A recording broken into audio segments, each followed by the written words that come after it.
নমস্কার,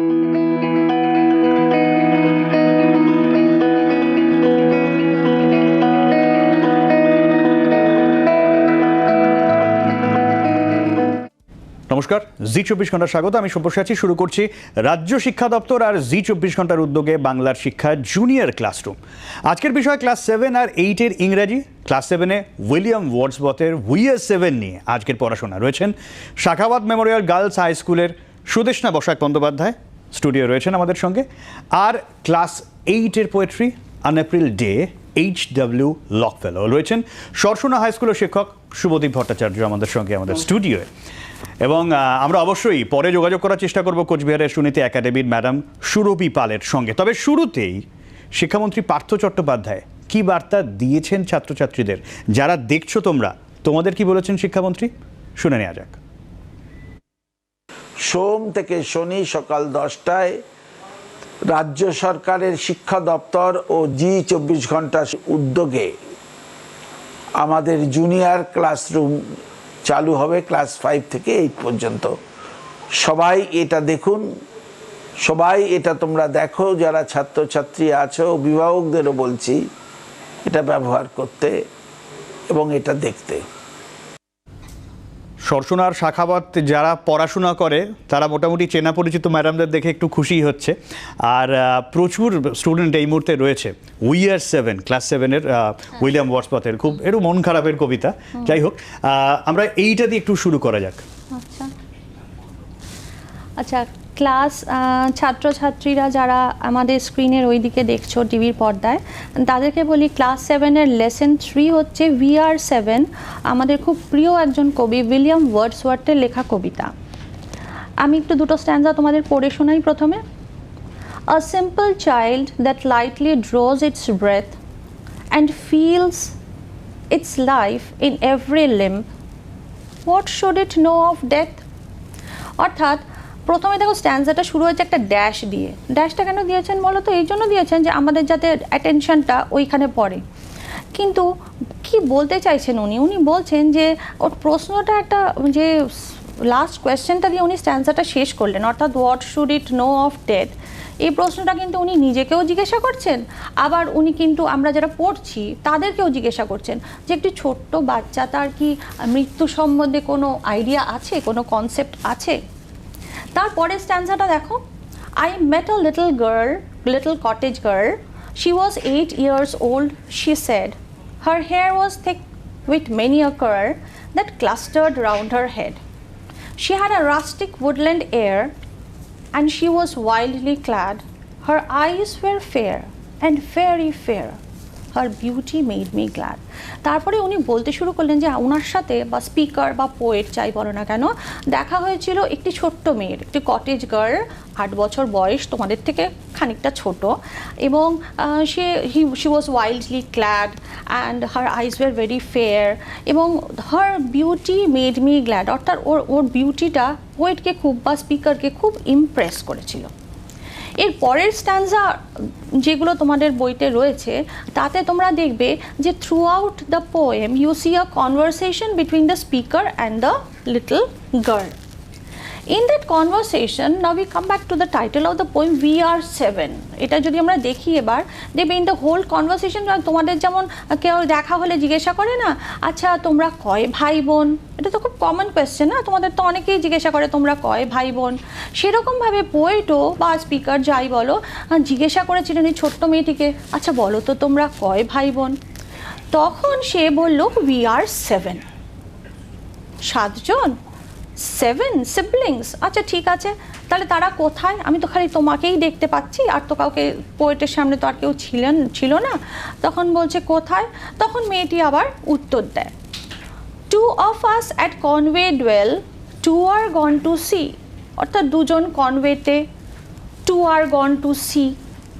আর বাকি 2 of us in the churchyard lie, my sister and my brother। তাহলে ও যখন হিসেবটা দিচ্ছে পোয়েটকে, ও কিন্তু 5 জন জীবিত মানুষের হিসেব দিচ্ছে, অর্থাৎ এই ছোট্ট মেয়েটিকে নিয়ে 5 জন, 2 জন কনওয়েতে, 2 জন গন টু সি আর ও। এইবারে পোয়েট বলছে তাহলে তো তোমরা 5 জন হলে, উই আর 7 তুমি বলছো কেন? তখন বলছে না, 2 জন যে চার্চ ইয়ার্ডে শুয়ে রয়েছে ইন দ্য গ্রেভ, সেই 2 জনকে ধরো, তাহলে তো আমরা 7 জন হলাম। পোয়েট তো খুব অবাক, সে বলছে 2 জন যদি মারাই গিয়ে থাকে, 2 জন যদি কবরের মধ্যেই ঘুমিয়ে থাকে, তাহলে তুমি তাদেরকে 2 জনকে ধরছো কেন? ও বলছে না না, তুমি বুঝতে পারছো না, টোটাল সংখ্যাটা তো 7, আমরা তো আলটিমেটলি 7 ভাই বোন, কবরে 2 জন শুয়ে থাকুক না, তাতে কি হয়েছে, আমরা তো 7 জন। এইটাই হচ্ছে কবিতার বিষয়বস্তু। এবার গোটা পোয়েমটা যদি তোমরা পড়ো, দেখবে ফার্স্ট 2-3টে স্ট্যান্সা বাদ দিয়ে বাকি স্ট্যান্সাটা টোটালটাই conversation between the speaker and the little child, যেখানে স্পিকার বারবার বলার চেষ্টা করছে যে তোমরা কিন্তু 5 জন, আর মেয়েটি বারবারও বলছে যে না আমরা কিন্তু 7 জন। এই নিয়েই হচ্ছে এই ওয়ার্ডসওয়ার্থের সুন্দর কবিতাটা উই আর 7। একদমই।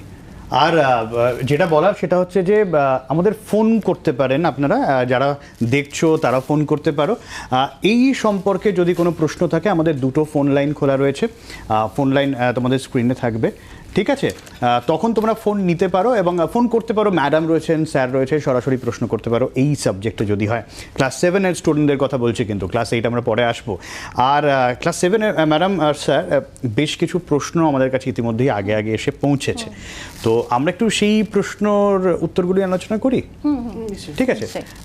প্রথমে আমি প্রশ্নগুলো একটু দিতে বলবো, এক এক করে আমরা প্রশ্নগুলো যদি আলোচনা করি। আর সেটা হচ্ছে প্রথম প্রশ্ন যেটা আমাদের কাছে এসে পৌঁছেছে, সেটা হচ্ছে 10গ্রাম MBKB বালিকা বিদ্যালয় থেকে এসছে দেবাদ্রিতা দাস। দেবাদ্রিতা যে প্রশ্ন করেছে, how did the poet try to convince the girl that they were only 5? হ্যাঁ, এই প্রশ্নটার আমি উত্তরটা দিয়ে দিই। দেখো, পোয়েট কিন্তু কনভিন্স, দেখো এই কোয়েশ্চেনে আমরা সবসময় তোমাদেরকে বলি যে প্রশ্নটা ভালো করে পড়ে নেবে। তা এখানে দেখো একটা ইম্পর্টেন্ট ওয়ার্ড রয়েছে, কনভিন্স। মানে পোয়েট বারবারই মেয়েটিকে বলার চেষ্টা করছে যে তোমরা তো 5 জন, কেন তুমি আমাকে 7 জনের হিসেব দিচ্ছ? এখানে দেখো মেয়েটির কাছে যে ফিজিক্যাল অ্যাবসেন্সটা খুব একটা ইম্পর্টেন্ট নয়, কারণ ও emotionally attach to the 2 brothers and sisters who are lying in the grave. সুতরাং ও কিন্তু যতই পোয়েট কনভিন্স করার চেষ্টা করুক না কেন যে তোমরা 5 জন, ও কিন্তু ওদের ফিজিক্যাল অ্যাবসেন্সটা ধরছে না। রাদার দ্যান ওর যে ছোটোবেলার অ্যাটাচমেন্ট টু দ্য 2 চিলড্রেন, সেটাকে হিসেব করেই ও কিন্তু 7 জনই বলছে। তো towards the end of the poem আমরা দেখব যে পোয়েট হাজার চেষ্টা করেও কিন্তু ওকে বলাতে পারেনি, ওকে দিয়ে, যে that you are not 7, that you are 5। একদমই। আচ্ছা, সেকেন্ড আরেকটা কোয়েশ্চেন রয়েছে, সেটা আমরা করে নিই। এটা হচ্ছে তানিশ বিশ্বাস, আরকে মিশন বয়েজ, রাজরা থেকে করেছে। উই আর 7 থেকে obviously, what does the poet say, what should it know of death? আচ্ছা, তানিশাকে প্রথমেই শুভেচ্ছা জানাই প্রশ্নটার জন্য এবং ফলো করার জন্য আমাদেরকে, বা প্রশ্ন করার জন্য।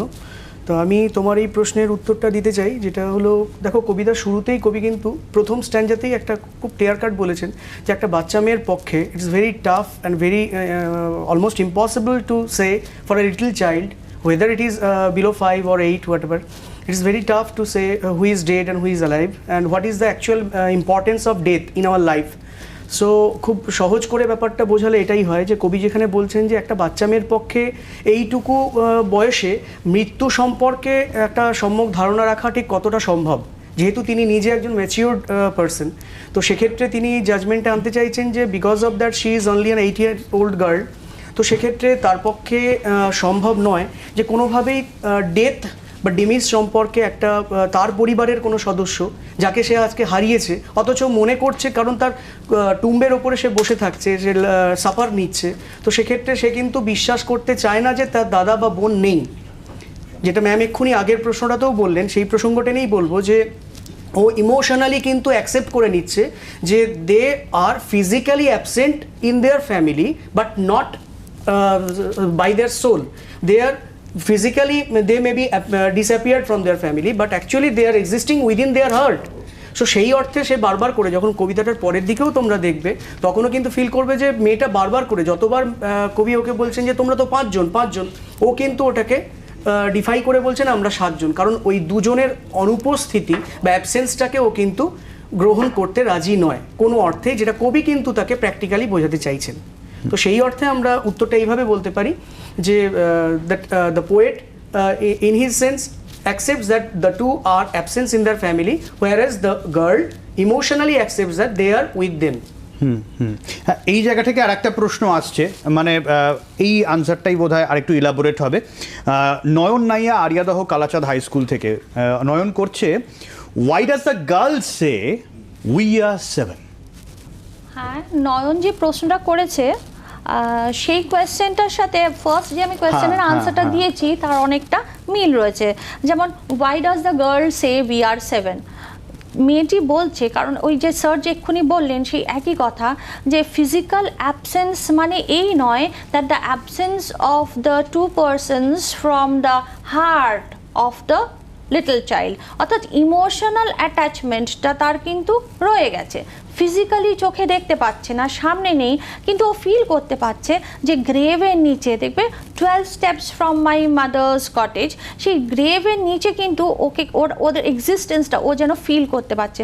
অর্থাৎ আমরা অ্যাডাল্টরা যেটা সহজে ভুলে যেতে পারি, বা আমাদের এক্সপিরিয়েন্স, বা আমরা অনেক মানে রিয়ালিটির সাথে যেহেতু আমরা অনেক বেশি যুক্ত, অনেক র্যাশনাল হয়ে পড়ি মানে বড় হয়ে গেলে, সেইটা তো ছোটদের ক্ষেত্রে হয় না, ওরা অনেকটা বেশি ইমাজিনারি ওয়ার্ল্ডের মধ্যেই থাকে, এবং ওর কাছে ওদের না থাকা আর থাকাটা ডাজন্ট মেক এনি ডিফারেন্স। এই জন্য যে হ্যাঁ দেখতে পাচ্ছি না তো কিছু আছে, তো ছিল তো, তারাও আমার ভাই বোন।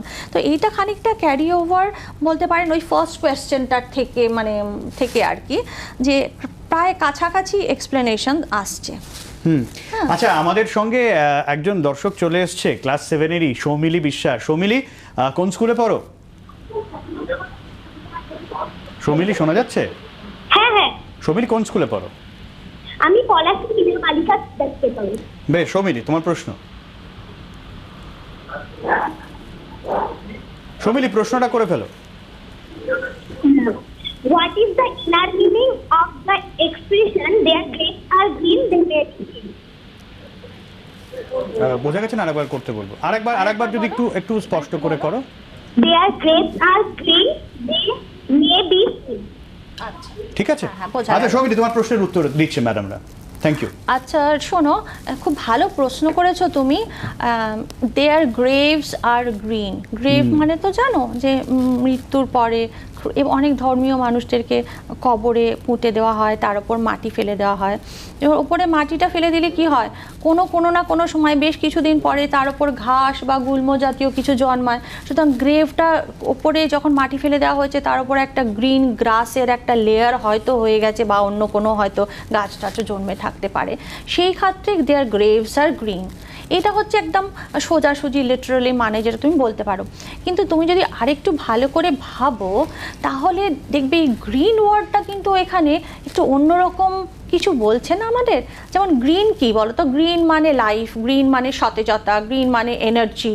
তা এখানে গ্রেভস আর গ্রিন মানে যদিও গ্রেভে দুজন শুয়ে আছে যারা শায়িত, ওর 2 ভাই বোন তারা মৃত, তবুও ওর মনে কিন্তু তারা সজীব, ওর মনে কিন্তু তারা বেঁচে আছে। সেখানে I think that this green word is very important. আশা করি তুমি বুঝতে পেরেছো এবার। একদমই। আরেকটা প্রশ্ন আমাদের কাছে এসেছে, সেটা হচ্ছে শাগনিক করেছে, শাগনিক পাল, ব্যারাকপুর রামকৃষ্ণ বিবেকানন্দ মিশন থেকে। এই প্রশ্নটা একটু চলে যাই। What does the girl say about her living brothers and sisters? এটাকে স্যার দেবেন।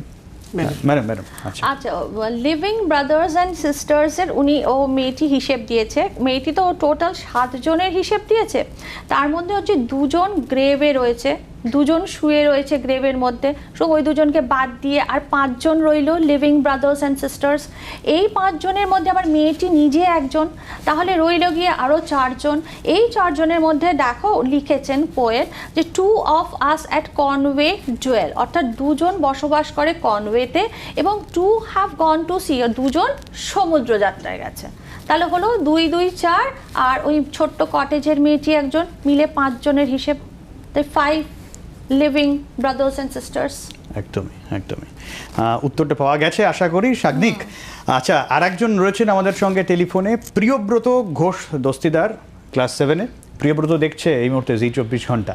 আর প্রিয়ব্রত, তোমার প্রশ্ন স্যার বা ম্যাডামের কাছে। হ্যাঁ, ম্যাডামের কাছে প্রশ্ন আছে, এই যে উই আর 7 এর যে কোশ্চেনটা আছে, what is mean by the redly clad? আর একবার বলো। What is mean by the Ridley clad? বোঝা যাচ্ছে না প্রিয়ব্রত? আরেকটু স্পষ্ট করে ম্যাডাম, একটু বুঝতে সমস্যা হচ্ছে। আচ্ছা, what is mean by the Ridley clad? What is meant by the, বুঝতে পারছি না, ঠিক আসছে না মানে এই শব্দগুলো শুনতে হ্যাঁ, পাচ্ছি তোমার না। তুমি লাস্ট যে শব্দটা যেটা জানতে চাইছো একটু যদি ক্লিয়ার করে বলো। Clad, CLAD, clad, clad, clad, CLAD, clad, widely clad. Widely clad. Riddly, RIDDLY, riddly clad. ওটা ওটা wildly actually, wildly ওটার কারণেই আমরা clad, ধরতে পারছি না। হ্যাঁ। উচ্চারণটা হবে ওয়াইল্ডলি ক্ল্যাড। তাহলে তোমার প্রশ্নটা হচ্ছে ওয়াইল্ডলি ক্ল্যাড কেন?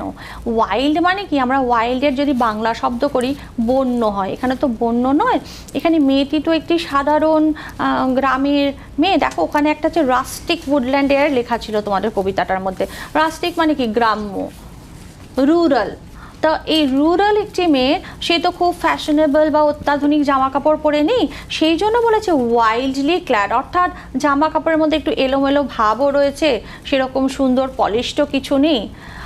কিন্তু এইটার মধ্যে থেকেও আবার দুটো তিনটে জিনিস আমাদের বলা যায়। সেটা হচ্ছে দেখো, এরকম একটা রাস্টিক, একটা ওয়াইল্ডলি ক্ল্যাড, ক্ল্যাড মানে ড্রেসড, CLAD ক্ল্যাড শব্দটার অর্থ হচ্ছে ড্রেসড। তা এরকমভাবে ড্রেসড একটি মেয়ের কিন্তু সৌন্দর্যের কিন্তু কোনো অভাব ছিল না, কিন্তু was very beautiful, so beautiful that her beauty made the speaker glad. পড়েছো নিশ্চয়ই কবিতাটা, ভালো করে লাইন বাই লাইন পড়লে এটুকু তোমাদের চোখে পড়বে। তা এইটাই হচ্ছে ওয়াইল্ডলি ক্ল্যাডের মানে। আর একটা খুব গুরুত্বপূর্ণ যেটা আমরা বুঝলাম যে ইংরেজির ক্ষেত্রে বিশেষ করে প্রনাউন্সিয়েশনটা কিন্তু Exactly, একটা তাই আমরা বড়সড় বুঝতে ফ্যাক্টর, পারছিলাম না। বড়সড় ও ফ্যাক্টর। উইলি বলে যাচ্ছে। আমি যখন কবিতাটা পড়বো ঠিকঠাক সঠিক উচ্চারণটা অত্যন্ত জরুরি, Exactly, তো তো teacher সমস্যা হয়। যখন রিডিং পড়ে দিচ্ছেন কবিতাটা, তখন তোমরা মন দিয়ে সেটা একটু যদি শোনো, তাহলে উচ্চারণটা শুনতে পাবে। যেহেতু এটা একটু সমস্যা দেখা গেল, আমি নয় ওই স্ট্যান্সাটা একবার ওদের জন্য রিডিং হ্যাঁ, করে হ্যাঁ, দিই। please, please. She had, third স্ট্যান্সাটা রিডিং পড়ছি, তোমাদের সামনে নিশ্চয়ই বই আছে, একটু বইটার দিকে দেখো। She had a rustic woodland air and she was wildly clad, her eyes were fair and very fair, her beauty made me glad। ঠিক আছে? যাই হোক, প্রচুর ফোন আসছে বুঝতে পারছি। আর আরেকটা প্রশ্ন আমি বরঞ্চ এই সুযোগে নিয়ে নিই, এটা সাত্বিক করেছে ইটাচুনা হাই স্কুল থেকে। ওর যে প্রশ্নটা, make a list of expression of words that describe the girl. আচ্ছা, expressions or words that describe the word. তাহলে আচ্ছা, আমি আমি একটা এটা কাজ একটু করি, লিখতে পারি। আমি একটু bold work করলে ma'am ভালো হয়। হ্যাঁ, আমি তাহলে একটু পরে বোর্ডে হ্যাঁ। ইম্পর্টেন্ট At least ওয়ার্ডসগুলো একটু লিখে দিই স্যার, হ্যাঁ, আপনি একটুখানি। আমি একটু হিন্ট দিয়ে দিচ্ছি না আমি। হ্যাঁ, তাহলে the important words that describe the guard, একটুখানি আচ্ছা, এখানে লিখে নিই। সাবমিট করেছে বললেন, তাই না? হ্যাঁ, এটা করেছে আচ্ছা, আমি সাত্বিক মণ্ডল, সাত্বিক মণ্ডল, সাত্বিককে বলছি, ইটাচুনা হাই একটু, স্কুল। একটু ফলো করো। হ্যাঁ, একটু ম্যাম follow যেটা করো। লিখছেন যে দেখো প্রশ্নটার মধ্যে ছিল কিন্তু make a list of expression or words, খেয়াল করো, দ্যাট ডেসক্রাইব দ্য গার্ল। তো সেক্ষেত্রে কবি যেটা ব্যবহার করছেন, ওয়ার্ডসওয়ার্ড যেটা ব্যবহার করছেন, তো তিনি প্রথমেই ব্যবহার করেছেন কিন্তু তার বয়স, কারণ সেটাই কিন্তু একটা অন্যতম important description about the girl, that is her age is 8 years। So প্রথম পয়েন্ট হিসেবে তুমি আগে সেন্টেন্সটা পরে করো, আগে ওয়ার্ডগুলোকে লিস্ট করো। 8 years old। নেক্সট আমি বলবো থিক অ্যান্ড কার্লি হেয়ার, দেখো তার ঠিক ওইখানেই আছে থিক অ্যান্ড কার্লি হেয়ার, তার পরে পরেই আছে দেখো thick and curly hair clustered round her head. যাদের সঙ্গে বই আছে তারা কিন্তু বিশেষ করে, একেবারে হ্যাঁ, অবশ্যই। বইটা খুলে যেরকম ভাবে স্যার বলছে একটু মিলিয়ে মিলিয়ে দেখো, তাহলে সুবিধা হবে। Thick and curly hair clustered round her head, clustered মানে অ্যাকচুয়ালি কিন্তু গোছা, জানো তো, তোমরা একটু ফলো করবে এই ওয়ার্ডগুলো। ঠিক মানে খুব ঘন আর কোঁকড়ানো চুল ছিল এবং সেটা ঘাড়ের কাছে খুব ওই মাথার পেছন দিকটা গোছা হয়েছিল। তা নেক্সট আমরা ইউজ করতে পারি ঠিক এইভাবে যে ওয়াইল্ডলি ক্ল্যাড, যেটা এক্ষুনি ম্যাম আলোচনা করলেন। ওয়াইল্ডলি, যেটা প্রশ্নও করেছিল একটু আগের প্রশ্ন যিনি যে করেছিল স্টুডেন্ট, তার প্রশ্নটা ছিল ওয়াইল্ডলি ক্ল্যাডের মানেটা। তো সেক্ষেত্রে একটু ও যেহেতু গ্রাম্য মেয়ে, বন্য টাইপের বা সো অ্যাজ আনসিভিলাইজড অন্য সেন্সে ইউজ করতে পারো, যে আমরা বলি না ওটা। ওয়াইল্ডলি মানে নর্মালি হচ্ছে গ্রাম্য, দ্যাট ইজ মানে ইন দ্য সেন্স রুরাল একটা অ্যাপ্রোচ। আর ক্ল্যাড মানে তার ড্রেস। আর তারপরে যেটা আছে উডল্যান্ড, একটা অ্যাপ্রোচ তার মধ্যে আমরা পাচ্ছি, সেটা হচ্ছে উডল্যান্ড। একটা উডল্যান্ড টাইপের মানে কি বলতো, বন্য টাইপের, যেহেতু একটু মানে গ্রামের দিকের, তো সেখানে শহুরে তার মধ্যে কিন্তু আমরা আরবানি কোনো ইয়ে পাচ্ছি না, খেলে বেড়ায়, ছুটে বেড়ায়, খেলে বেড়ানোর মতো। অ্যান্ড লাস্ট অপশন যেটা হচ্ছে তার চোখ, এটা নিয়ে কিন্তু কবি যেহেতু নিজে একজন রোম্যান্টিক কবি, তোমরা জানো আমাদের ওয়ার্ডসওয়ার্থ খুবই রোম্যান্টিক, তাই চোখের দিকটা তিনি কিন্তু অবশ্যই বলেছেন ভেরি ফেয়ার আইজ। এই জায়গাটা কিন্তু একটু নোট ডাউন করবে, ভেরি ফেয়ার। ফেয়ারের পরে কিন্তু আবার রিপিট করেছেন, সো রিপিটেশন মানে কিন্তু এটাকে তিনি ইম্পর্টেন্স দিচ্ছেন যে she was actually very cute girl. মানে the eyes were exceptionally attractive. আইজটা একটা অ্যাট্রাক্টিভ, অবশ্যই একটা ফিজিক্যাল অ্যাপ্রোচের মধ্যে পড়ে। মানে আমরা বলতে পারি যে কটা চোখ, যেহেতু ইংল্যান্ডের কবি, ও আমাদের মতো তো ওদের অত কালো চোখের মণি নয়, সেই ক্ষেত্রেও ফেয়ার হতে পারে, আবার বিউটিফুল ক্ষেত্রেও হতে পারে। আর এখানে আরেকটা হাইলাইটিং পয়েন্ট রয়েছে রাস্টিক উডল্যান্ড এয়ার। এখানে এয়ার ওয়ার্ডটা, যদি এখানে এয়ার মানে কিন্তু বাতাস নয়, এখানে এয়ার মানে কিন্তু বাতাস নয়, তাহলে এই রাস্টিক উডল্যান্ড এয়ার মানে আর রাস্টিক উডল্যান্ড লুক মানে আর রাস্টিক আর রুরাল আর প্যাস্টোরাল লুক, একটা গ্রাম্য ছাপ তার চেহারার মধ্যে ছিল। এটাই বলতে চাইছেন, ঠিক আছে? তোমরা নোট ডাউন করেছো নিশ্চয়ই? হ্যাঁ, বই একটু আন্ডারলাইন করে নিতে পারো ওয়ার্ডগুলো। আচ্ছা, আমরা ফোন নেওয়ার চেষ্টা করব, কিন্তু আমি যেটা বলেছিলাম যে আমাদের সঙ্গে ম্যাডাম রয়েছেন কোচবিহার থেকে, সুনীতি একাডেমির সুরভি পাল, আমরা তার সঙ্গেও যোগাযোগ করার চেষ্টা করব, কারণ আমাদের কাছে বেশ কিছু প্রশ্ন এসছে। সেই প্রশ্নগুলো আমরা ম্যাডামের কাছে একটা প্রশ্ন অন্তত আমরা করার চেষ্টা করব, কারণ নিশ্চয়ই খুব স্বাভাবিকভাবে যেভাবে আমরা ভাবনা চিন্তা করছি, গোটা রাজ্যকে একটা জায়গায় আনা, একটা প্ল্যাটফর্মে আনা। আমি যদি আরেকটা স্ট্যান্ডা ম্যাডাম আমি একটু রিকোয়েস্ট করব, কারণ যেটা আমরা বলছিলাম যে কিছু কিছু ক্ষেত্রে কি হয়, মানে ওয়ার্ডসওয়ার্থ বলুন বা আপনার লং ফেলো বলুন, মানে ওদের যে ব্যালাডগুলো আছে, ওদের যে আর্টিক ল্যাঙ্গুয়েজগুলো আছে, আমাদের চলতি ইংরেজির সাথে তো একটু আলাদা। যেমন আমরা রবীন্দ্রনাথের কবিতা যদি বলি, তো একটু যদি আরেকটা স্ট্যান্ডা একটু, যাতে উচ্চারণটা কি হবে একটু বুঝতে সুবিধা হয়। আমি একটুখানি পড়ে দিই ওই পোর্শনটা, তোমাদের পোয়েমের শেষের দিকটা, যেখানে মেয়েটি আর্গিউ করছে যে কেন we are 7, why we are not 5, সেটা একটু পড়ে দিই। Then the little maid replied, 7 boys and girls are we. 2 of us in the churchyard lie, beneath the churchyard tree. You run about, my little maid, your limbs, they are alive. If 2 are in the churchyard laid, then ye are only 5. আবার মেয়েটা argue করছে, their graves are green, they may be seen. একদমই। আচ্ছা, আমাদের প্রশ্নটা, আমাদের সময় খুব শেষ হয়ে এসেছে। একক প্রামাণিক বলে একজন রয়েছেন আমাদের সাথে, তুমি কোথা থেকে বলছো? আমি বনগা থেকে বলছি। বলো। আমার প্রশ্নটা হলো, what did a poet mean by throwing showing words away? ও থ্রোয়িং ওয়ার্ডস অ্যাওয়ে, আচ্ছা, তাই থ্রোয়িং বলছো তো? Words away. আচ্ছা, বেশ বেশ, ঠিক আছে। থ্রোয়িং ওয়ার্ডস অ্যাওয়ে, আচ্ছা, একদম কবিতার শেষের দিক থেকে তুমি প্রশ্ন করেছো, খুব ভালো প্রশ্ন করেছো তুমি। থ্রোয়িং ওয়ার্ডস অ্যাওয়ে, কবি যখন বারবার ওকে বলার চেষ্টা করলো যে দেখো তোমরা কিন্তু 7 জন নও, তোমরা কিন্তু অ্যাকচুয়ালি 5 জন, কিন্তু অনেকবার অনেক রকমভাবে কনভিন্স করেও হি ফেলড ইন দ্য এন্ড। সেই জন্য এই কথার এক্সপ্রেশনটা ইউজ করেছে থ্রোয়িং ওয়ার্ডস অ্যাওয়ে, অর্থাৎ ওয়ার্ডসগুলো যেন বৃথাই গেল, এত বোঝানোর চেষ্টা হলো কিন্তু সে শব্দগুলো বা কথাগুলো যেন ওর মাথাতেই ঢুকলো না, অর্থাৎ ও অ্যাকসেপ্টই করতে চাই। She did not want to acknowledge it. It's not that she did not understand. She did not want to acknowledge the absence of the 2 brothers and sisters. আচ্ছা, এবারে আমরা বরং কোচবিহারে চলে যাই। কোচবিহারে রয়েছেন আমাদের সাথে সুনীতি একাডেমির ম্যাডাম সুরভি পাল। ম্যাডাম, আপনাকে জি 24 ঘন্টায় স্বাগত। আপনার জন্য একটা প্রশ্ন রয়েছে, বেলগড়িয়া হাই স্কুলে দীপ মিত্র করেছে, how does the poet describe the little girls hair?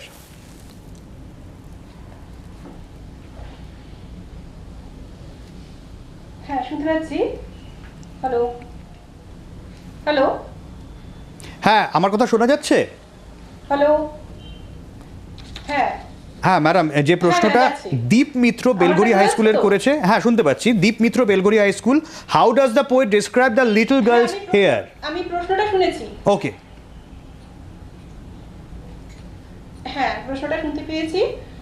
তার আগে আমি প্রত্যেককে শুভেচ্ছা জানাই। নববর্ষ শুরু হয়ে গেছে এবং যে কবিতাটা আমরা পড়ছি, ঈশ্বরের কাছে প্রার্থনা যেন আগামীতে কোনো কবিকে এই কোভিড-19 কাটিয়ে ওঠার পর VR2 এটা লিখতে না হয়। হ্যাঁ আমি উত্তরটা আচ্ছা, চাইছি ম্যাডাম। তো এখানে যেটা বলা হয়েছে যে কিভাবে তার হেয়ারটাকে ডেসক্রাইব করা হয়েছে, এক্স্যাক্টলি এখানে হেয়ারটা ডেসক্রাইব করা আছে। এখানে তার একটা রাস্টিক এক্সপ্রেশন দেওয়া হচ্ছে। The terms to describe the hair is thick, curl, clustered round her head.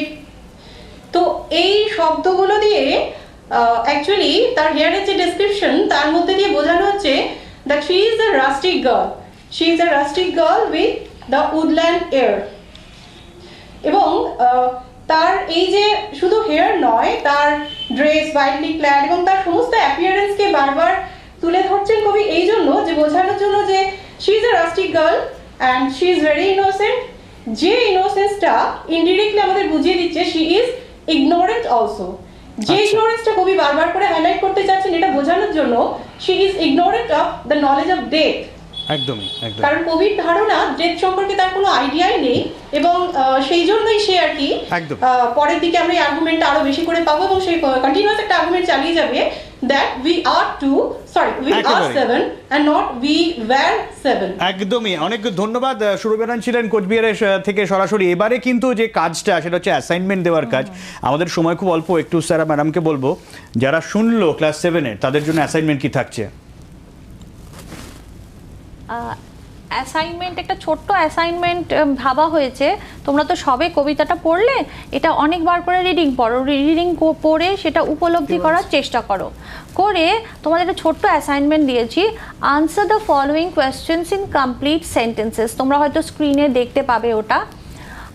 প্রথম প্রশ্ন, how old was the little cottage girl? পুরো বাক্যে উত্তর দেবে, একটা শব্দে নয়, ঠিক আছে? Where did the girl live? আরেকটা প্রশ্ন 3 নম্বর, how far were the graves of the two siblings from her mother's door? তিনটেই কিন্তু খুব ভালো করে টেক্সট না পড়লে উত্তর দিতে পারবে না। টেক্সটটা পড়ে বইটা বন্ধ করে তারপরে উত্তর দেবে, তাহলেই বুঝতে পারবে যে পড়াটা ভালো হয়েছে কিনা। আর একটা কোয়েশ্চেন আছে, এটা তোমাদের নিশ্চয়ই ভালো লাগবে আনসার লিখতে। Pick out words from the poem that rhyme with the given words. দেখবে কবিতাটা পড়ে যে রাইমিং ওয়ার্ডস রয়েছে, অর্থাৎ সেকেন্ড লাইনের সঙ্গে ফোর্থ লাইন মিলছে, এরকমভাবে মিলিয়ে মিলিয়ে, বা ফার্স্ট লাইনের সঙ্গে থার্ড লাইনটা মিলছে, এরকম করে রাইমিং ওয়ার্ডস দিয়ে কিন্তু সেন্টেন্সগুলো শেষ করা হয়েছে। সুতরাং তোমরা 4টে রাইমিং ওয়ার্ডস খুঁজে বার করে লিখবে যে কার্লের সাথে কি রাইম করছে, ফেয়ারের সাথে কি রাইম করছে, টেলের সাথে রাইমিং ওয়ার্ড কি, আর ব্রেথের রাইমিং ওয়ার্ড কি। আশা করি তোমাদের অসুবিধা হবে না এটা করতে। এই কটা অ্যাসাইনমেন্ট রইলো। তোমরা যারা লিখেছো টুক করে টিভি থেকে কিন্তু ছবিও তুলে নিতে পারো, কোনো অসুবিধা নেই। যাই হোক, আমরা এবারে বরঞ্চ একটা বিরতিতে যাওয়ার সময় এসেছে। ক্লাস 7-এর ছাত্রছাত্রীদের ক্লাস তো মোটামুটি নেওয়া হলো, আর ক্লাস 8-এর জন্য যা থাকছে সেটা নিয়ে স্যার আর ম্যাডামের কাছে আবারও ফিরবো। একটা ছোট্ট বিরতির পর ফিরে আসছি, কোথাও যাবে না, সঙ্গে থাকো।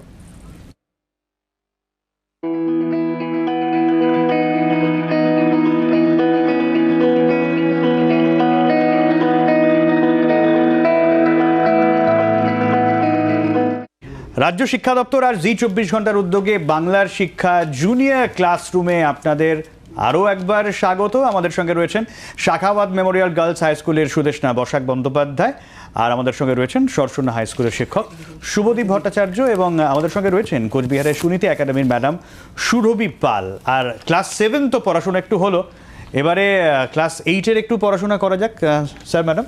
আর আমরা ক্লাস 8-এ যে পোয়েট্রিটা নিয়ে আমরা আজকে আলোচনা করব সেটা হচ্ছে অ্যান এপ্রিল ডে, H.W. লংফেলোর এই কবিতা। সদ্য আমরা বসন্ত পার করে এসেছি স্যার। আচ্ছা, এইটের এই কবিতাটা নিয়ে আমি স্টুডেন্টসদেরকে বলবো একটুখানি তোমাদের হাতে যদি বইটা থাকে তাহলে একটু বইটা সামনে রেখে একটু ফলো করো। প্রথমে টাইটেলের দিকে যাও, অ্যান এপ্রিল ডে। তো যেটা সব্যসাচী বললেন যে বসন্ত, তাই না, এপ্রিল ডে, দ্যাট ইজ আমাদের ইউএসের ক্ষেত্রে তোমার প্রথমে কবির নামটা একটু ফলো করো, হেনরি ওয়ার্ডসওয়ার্থ লংফেলো। তার নেটিভ কান্ট্রি কিন্তু হচ্ছে আমেরিকা, তাই না? তো আমেরিকার দেশে তোমরা যদি জানো তাহলে সেটা হচ্ছে এপ্রিল মাস কিন্তু ওদের বসন্তের মাস, it's a beginning of spring. তো সেটা আমরা কিভাবে প্রকাশ পাচ্ছি না, কবি স্প্রিং টাইমের বিগিনিংটাকে প্রকাশ করছেন অ্যাজ আ হোল ডে, তিনি ডেসক্রাইব করতে চাইছেন এই 5টা স্ট্যান্ডার মধ্যে দিয়ে। টোটাল দেখো নাম্বার অফ স্ট্যান্ডার্স আছে 5টা।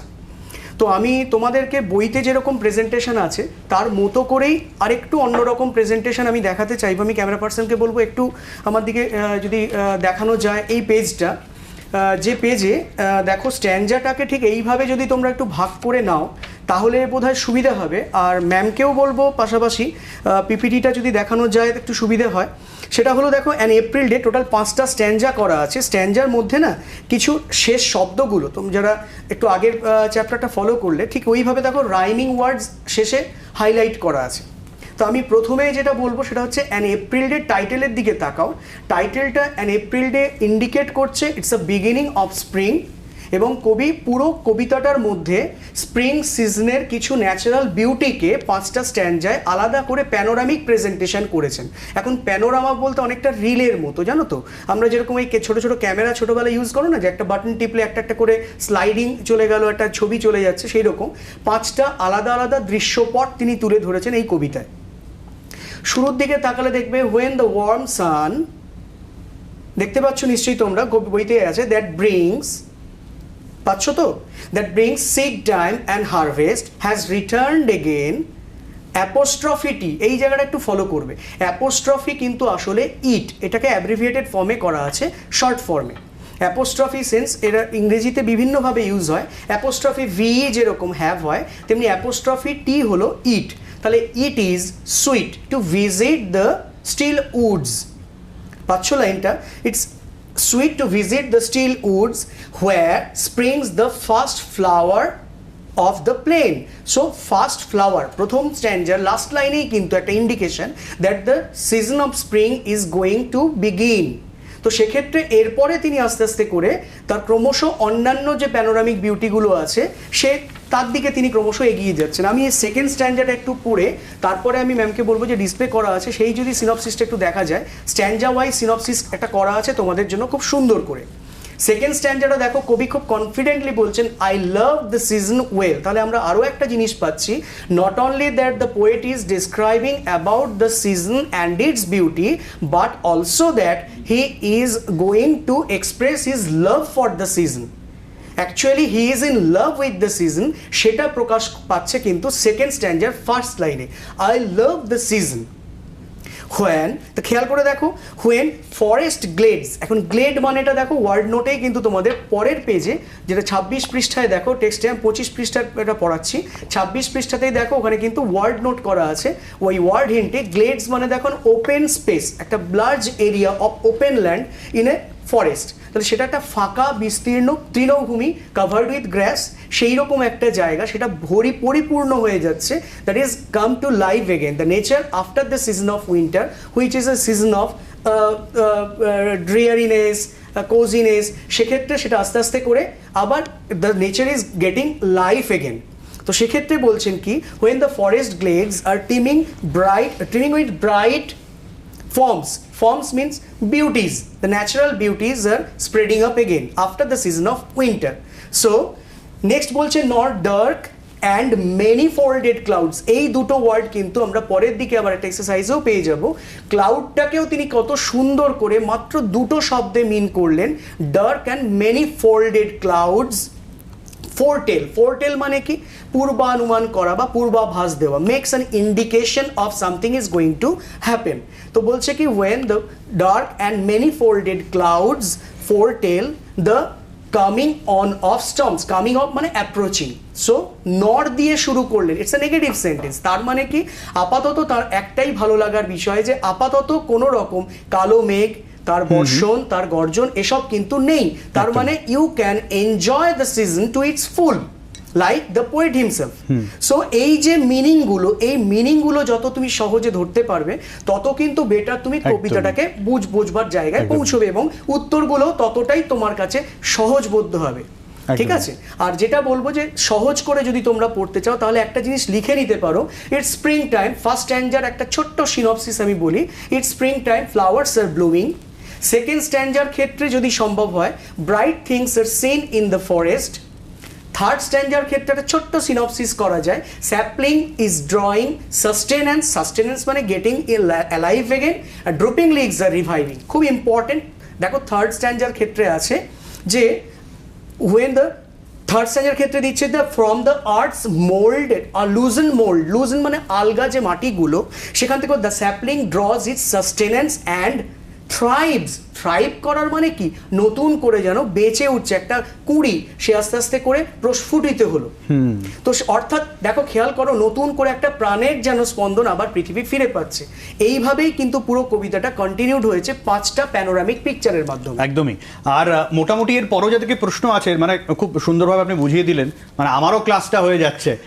যাই হোক, এরপরও যদি কারোর প্রশ্ন থাকে অবশ্যই ফোন নাম্বার করা যে ফোন করো তোমরা। আরও কিছু প্রশ্ন অলরেডি আমাদের কাছে চলে এসছে, আমরা সেই প্রশ্নগুলো একটু যাব। সেটা হচ্ছে যেমন মহাদেব চক্রবর্তী যে প্রশ্নটা করেছে, what does winters cold do to the tree? আচ্ছা, প্রশ্নকর্তাকে প্রথমেই শুভেচ্ছা, নববর্ষের শুভেচ্ছা। প্রথম যেটা জানাই তোমাকে যে প্রশ্নটা হচ্ছে what does winters cold do, তাহলে winters cold do to the tree. আমি একটু আগেই কিন্তু বলে দিলাম, আমার লাস্ট লাইনটা খেয়াল করো, সেখানে ছিল ট্রিজ ড্রুপিং, কথাটা খেয়াল করো, ড্রুপিং তার মানে ওরা bending down because of winter, they are getting cold to their heart. সেখান থেকে রিভাইভ করছে, দেখো তাহলে রিভাইভ করা মানে কি, rejuvenating again, getting life again. So winters cold do to the tree কি করলো, তারপরে তো স্প্রিং এর এফেক্ট আমরা পাচ্ছি না। উত্তরটা হচ্ছে the winters cold hit hard through its chilling cold and makes the tree bending down, that is drooping. তুমি চাইলে ড্রুপিং ওয়ার্ডটা কবিতা থেকে কপিও করতে পারো, আবার চাইলে তুমি বেন্ডিং ডাউন, দেখো ওয়ার্ড নোটেও কিন্তু লেখা আছে। You can use both the words, either you can use drooping or you can use the word from the given word list. বেশ। আরেকজন প্রশ্ন করেছেন মদনমোহন ঘোষ। মদনমোহন ঘোষের প্রশ্নটা আমি একটু দেখে নিতে চাইবো। মদনমোহন যে প্রশ্নটা করেছে তা হলো, why do you think the poet loves the season well? এটা আমি আনসারটা দিয়ে দিই। আচ্ছা, এই কোয়েশ্চেনটা why do you think the poet loves the season well, এখানে প্রথমেই স্যার যেরকম তোমাদের বোঝালেন না যে spring season is a very beautiful season, the whole country is covered with flowers, the birds sing on the trees, এবং এত অপূর্ব একটা সময় যে সেটা পোয়েট ভালো না বেশেই থাকতে পারে না। এবং আমরা যারা কবিতাটা পড়ছি তারাও যেন চোখের সামনে ওই সুন্দর সিজনটাকে দেখতে পাচ্ছি, এই বসন্ত কালটাকে বা স্প্রিংকে দেখতে পাচ্ছি। তা সেই জন্য it is obvious that the poet will fall in love with such a beautiful portion or time of the year. এই একটা। আরেকটা জিনিস যদি লক্ষ্য করো, দেখবে এখানে তোমাদের লাভ দ্য সিজন ওয়েল, কে ভালোবাসছে, পোয়েট ভালোবাসছেন। অর্থাৎ এখানে পোয়েমটার মধ্যে একটা পার্সোনাল টাচ উনি দিয়ে দিয়েছেন। এই পার্সোনাল টাচ মানে অর্থাৎ আমি ভীষণ ভালোবাসি সিজনটাকে উনি বলতে চাইছেন। এই যে পার্সোনাল টাচ অবশ্য typical of the romantic poets, ওনারা এরকমভাবে লিখতেন যাতে আমাদের রিডারদের কাছে আরও অনেকটা চলে আসতে পারেন। অর্থাৎ উনি ভালোবাসছেন মানে কিন্তু এই না যে উনি একা, যে এই স্প্রিং সিজনটা দেখবেন মানে আমাদের সকলকেই বলছেন হ্যাঁ তোমরাও নিশ্চয়ই এই সিজনটা ভীষণভাবে ভালোবাসবে বা উপলব্ধি করতে পারবে। আর একটা ছোটো কথা বলি, ঠিক স্প্রিংয়ের আগেই তো উইন্টার সিজনটা আসছে। সে winter season is very dreary, মানে সূর্যের আলো হয়তো অনেকদিন দেখা গেল না, হয়তো প্রচণ্ড ঠান্ডা, হয়তো একটু ঝোড়ো হাওয়াও বইলো। তারপরে যখন এই আকাশ আলো করে সূর্য দেখা যায় এবং পাখি উঠছে, গান গাইছে, ফুল ফুটে আছে চতুর্দিকে, এটা যখন দেখা যায় তখন সত্যি সত্যি মুগ্ধ শুধু কবি কেন, আমরা নিশ্চয়ই সবাই হই, তাই না? একদমই। আর বসন্তের ভালো লাগাটা গোটা বিশ্ব জুড়ে একই রকম। আর একটা প্রশ্ন রয়েছে, কে বলছো, কোথা থেকে বলছো? স্নেহা, তোমার কথা কেটে যাচ্ছে। হ্যাঁ স্নেহা, তোমার কথা কেটে গেল, আরেকবার বলো। স্নেহা, হ্যাঁ কোচবিহার থেকে বলছি। বলো স্নেহা, তোমার প্রশ্ন কি? হোয়াট পিকচার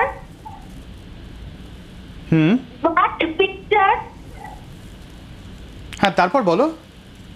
অফ সানসেট হ্যাঁ goes G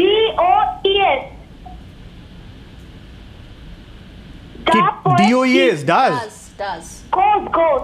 আচ্ছা গোজ G-O-E-S. ওকে বেশ বলো হ্যাঁ গোজ does The poet gives. কি এটা কনক্লুডিং does হবে goes হবে does না। হবে। আচ্ছা এটা কি Actually, কনক্লুডিং স্ট্যান্জা মানে কারণ শ্রেয়াংশু concluding দত্তের একটা প্রশ্ন একই রকম স্নেহার মতো আমি একটু বলতে চাইবো Shreyanshu Dutta Rahara Ramakrishna Mission High school থেকে ও এরকমই একটা প্রশ্ন করেছে শ্রেয়াংশু যে প্রশ্নটা একই করেছে যে যেটা সম্ভবত শ্রেয়া করতে চাইলো what picture of sunset does a poet give in the concluding স্ট্যান্জা stanza। হ্যাঁ দুটোই একই অ্যাকচুয়ালি উত্তরটা বলি তোমাকে যে কনক্লুডিং স্ট্যান্ডাতে দেখো শুরুতেই আছে দ্য ব্রাইট রেজ সানলাইট আছে না দেখো the bright Sunlight feels the bright Sunlight feels the wood with light খেয়াল করে দেখো যেহেতু ইটস আ ভ্যালি রিজিয়ন তো সেক্ষেত্রে বলছে পাহাড়ের একটা ঢাল তোমরা যদি পাহাড় দেখে থাকো দেখবে পাহাড়ের একটা ঢালের ওপারে যদি সূর্যটা অস্ত যায় তাহলে সেক্ষেত্রে ওই পারে হয়তো লাইটটা থাকে উল্টো পারে কিন্তু সেটা ছায়া পড়ে যায় তাই না এবার পাহাড়ের যে গ্রিন স্লোপটা আছে তাহলে যে দিকটায় জঙ্গল তো পুরোটাই থাকে পাহাড়ের চতুর্দিকে তাহলে যে ক্ষেত্রে জঙ্গলটা লাইটটা সেটিং সানের লাইটটা সেটা খুব ব্রাইট সান তোমরা জানো ওই সময়টাতে বাট তার অপোজিট পিট যেটা আছে পাহাড়ের সেদিকটায় যে গ্রিন স্লোপটা আছে সেটা কিন্তু তখন ছায়ায় ঢেকে যাচ্ছে তাই লাইনটা এভাবে বলা আছে দেখো দ্য ব্রাইট সানলাইট তোমাদের concluding stand when the bright sunset feels the silver Woods with light the green slope throws it's shadows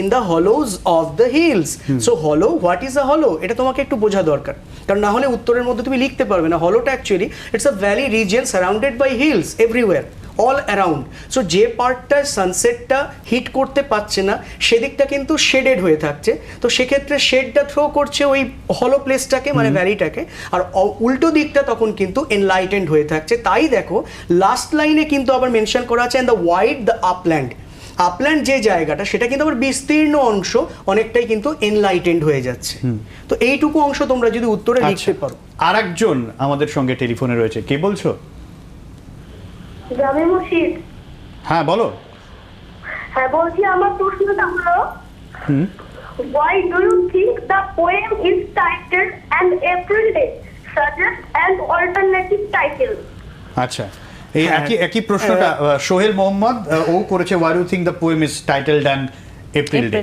আচ্ছা আমি বলি it's a title actually entitle and April আমি শুরুতে যদি তুমি ফলো করে থাকো কবিতার একদম শুরুতে আমি টাইটেল নিয়েই কিন্তু আলোচনা করেছিলাম যেখানে কবি এক্সপ্লেইন করছেন his love for the season and its he is trying to describe a whole day of the season of spring that is going to begin তো সেক্ষেত্রে তুমি করবে যে the poem deals with a whole day of the beginning of spring and that's why the title is entitled an April day which is in a different way তুমি বলতে পারতে a spring day the beginning of spring এভাবেও কিন্তু আলাদা করে তুমি ধরতে পারো যে টাইটেলটা এরকম করা যেতে পারে আচ্ছা আরেকজন রয়েছেন কি আমাদের সঙ্গে টেলিফোনে তার সঙ্গে কথা বলে নেবো না কেউ নেই আরেকটা প্রশ্ন বাকি থেকে গেছে তারপর আমি একটু কোচবিহারে চলে যাব ম্যাডামের কাছে তারা প্রসাদ ব্যানার্জি যে প্রশ্নটা করেছে describe briefly what the birds do in April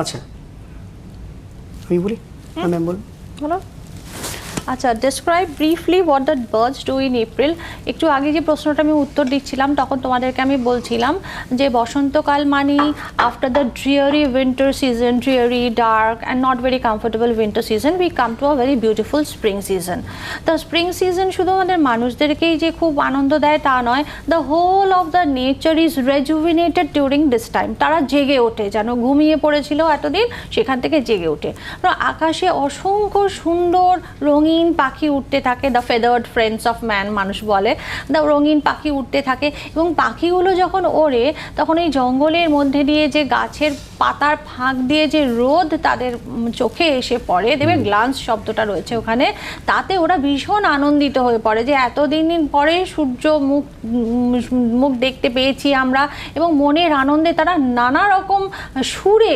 বিভিন্ন সুরে তারা গান গাইতে থাকে হ্যাঁ এই কথাটাই উনি এই স্ট্যান্ডাতে উনি বলার চেষ্টা করেছেন বেশ আচ্ছা একটা ছোট্ট ফোন নিয়ে আমরা কোচবিহারে ম্যাডামের কাছে চলে যাব কে বলছো কোথা থেকে বলছো আমার নাম রামানুজ কাজরা হ্যাঁ রামানুজ বলো আমার একটা প্রশ্ন আছে প্রশ্ন হচ্ছে what is the meant by the expression cloud colored wing.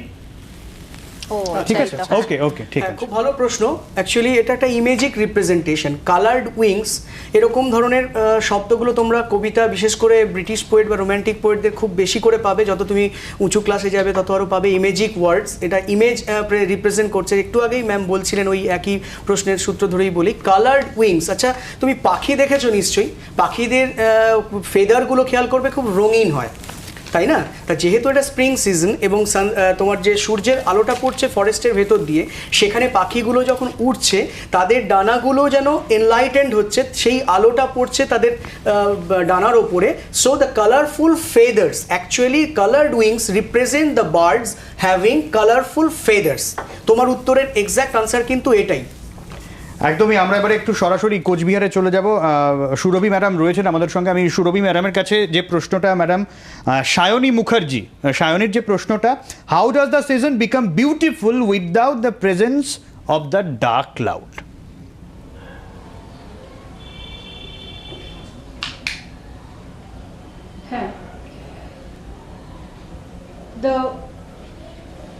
The dark cloud represents the possibility of storm and rain, and with this possibility of rain and storm, poet cannot enjoy the beauty of nature in spring freely. He's always afraid whether there will be a storm and the beauty of the trees will be lost and the birds will not be there in the sky. Disconnected. And the birds will not be there in the sky, and he also will have to remain inside the house. তাকেও বাড়িতে থাকতে হবে, গাছের সৌন্দর্য থাকবে না এবং পাখিরা সুন্দর ডানা মেলে আকাশে উড়বে না। ফলত এই ভয়টা কিন্তু সেই সময় থাকবে না, যেহেতু কোনো ডার্ক ক্লাউড স্কাইতে থাকবে না, আকাশে থাকবে না। তিনি he will be enjoying the beauty of nature in spring time freely. আচ্ছা, অনেক ধন্যবাদ ম্যাডাম আপনাকে। সুরভি ম্যাডাম ছিলেন আমাদের সঙ্গে। আর এইবারে একটু চটপট ক্লাস 8-এর জন্য যারা অ্যাসাইনমেন্টও দিতে হবে। হ্যাঁ, নিশ্চয়ই। আমি সকল স্টুডেন্টসদেরকে একটাই অনুরোধ করব, তোমরা বাড়িতে বসে যে আলোচনাটা আমি এবং ম্যাম দুজনে মিলে করলাম আজকে এই অ্যান এপ্রিল ডের ওপরে, তোমরা যেটা করতে পারো, প্রথমে কবিতাটা খুব ভালো করে পড়বে এবং আমাদের পড়ানো বা বোঝানোটা যদি ঠিকমতো বুঝতে পারো, সেই অনুযায়ী তোমরা আর একবার টেক্সটটাকে একটু ভালো করে পড়ো, প্রত্যেকটা স্ট্যান্জা আলাদা করে বোঝো। তারপরে পড়ার পর বইটাকে বন্ধ করো। বইটা বন্ধ করে তারপরে আমার এই দুটো প্রশ্ন তোমাদের জন্য দেওয়া থাকলো, যদি একটু প্র্যাকটিস করো ভালো হয়। Where does the sapling draw it's sustenance from? আমি রিপিট করছি, where does the sapling draw it's sustenance from? এটা কিন্তু তোমাদের একটা বাক্যে উইদিন 15 to 20 ওয়ার্ডস, এটা মাথায় রাখবে। তোমাদের এটা শর্ট আনসার টাইপ কোয়েশ্চেন বলে, 15 থেকে 20 শব্দের মধ্যে তোমরা এটা কমপ্লিট করবে। আর second question, what comes from the pleasant woods? আমি রিপিট করছি, what comes from the pleasant woods? এই দুটো প্রশ্ন তোমরা 15 থেকে 20 শব্দের মধ্যে, অবশ্যই বই বন্ধ করে করো, কিন্তু বই থেকে করলে হবে না। একদমই। যাই হোক, আমাদের কাছে না বেশ কিছু আরো প্রশ্ন এসেছিল, তো হোয়াটসঅ্যাপে অনেকে প্রশ্ন করেছে। আমরা একবার সেই প্রশ্নগুলো শুনে নিই। নিশ্চয়ই। I am Devadita Das. I am a student of class 7, Doshogram MBKB Balika Bidyalay, Shabong, Paschim Medinipur. I want to know the answer of my question from year 7, lesson 3. How did the poet try to convince the girl that they are only 5? Sir, kindly give the answer. আমি আরিয়াদাও কালাচার স্কুলের ছাত্র নয়নাইয়া বলছি। আমার একটা প্রশ্ন ছিল, সেটি হলো, why does the girl say we are 7? আমি মদনমোহন ঘোষ বলছি হাসনগর থেকে। আমি নেতাজি বিদ্যাপীঠ হাই স্কুলে পড়ি। অ্যাক্টিভিটি 3 নম্বরের প্রশ্ন, why do you think the poet loves the season well? আমি ব্যারাকপুর রামকৃষ্ণ বিবেকানন্দ মিশনের ক্লাস 7-এর ছাত্র সাগনিক বলছি।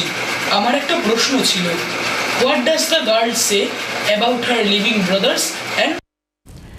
লাকিলি আমরা বোধহয় সমস্ত প্রশ্নেরই আমরা কভার করতে পেরেছি, আলোচনা হয়ে গেছে পরপর। একদমই। আর আমি যেটা বলার সেটা হচ্ছে যে পরবর্তীকালে তো আরো ক্লাস হতে থাকবে, আমি একটু সবাইকে যে ইনফর্ম করতে চাইবো যদি আর কোনো প্রশ্ন থাকে পরের যে নেক্সট ক্লাসগুলো হবে আমি তোমাদের বলে দেবো কোন কোন ক্লাস হবে।